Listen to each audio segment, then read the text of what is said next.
I think for me, what I've kind of identified my issue as is my lack of openness has caused a lot of my suffering. I mean, like I find you to be a really open person with me, but maybe that's a specific to our relationship. It's probably more specific. To our relationship? Yeah, especially like, I find it like extrapolating it to where I'm not as open to the world as I could be, and I'm missing opportunities because of it. So like, on a personal level, like, yeah, like I'm comfortable opening up with you. Other people, not really. I keep stuff close to the vest. And then with women too, like I have difficult times opening up to women. And it's cause if I look back, it's like... you related it to your mother last time you were here, right? Yeah. But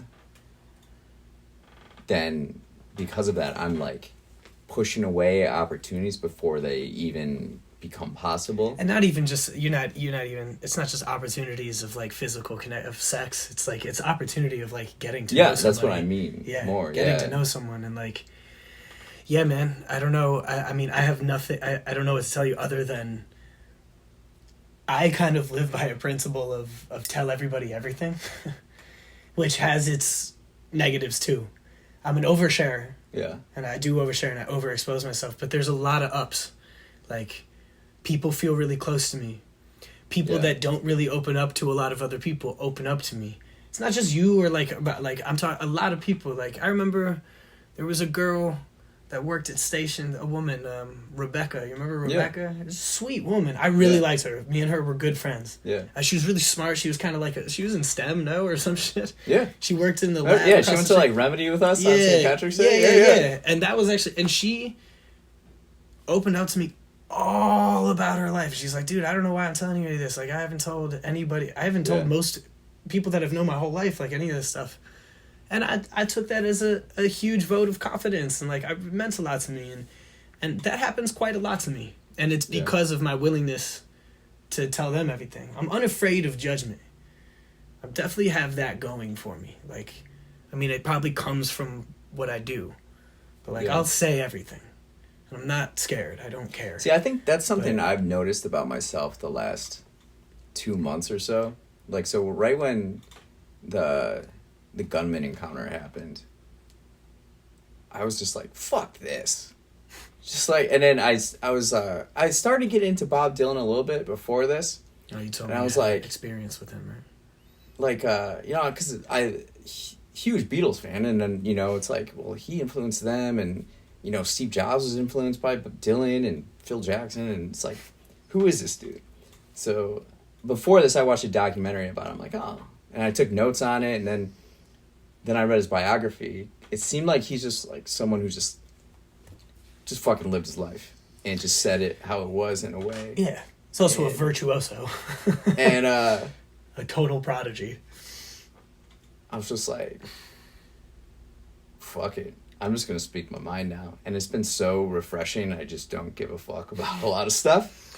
And it feels like I've only shared like a part of my life, and it's kind of like this smiley, like, oh yeah, positivity. But like, actually inside me, I'm more like Michael Jordan, Kobe. I'm a fucking killer.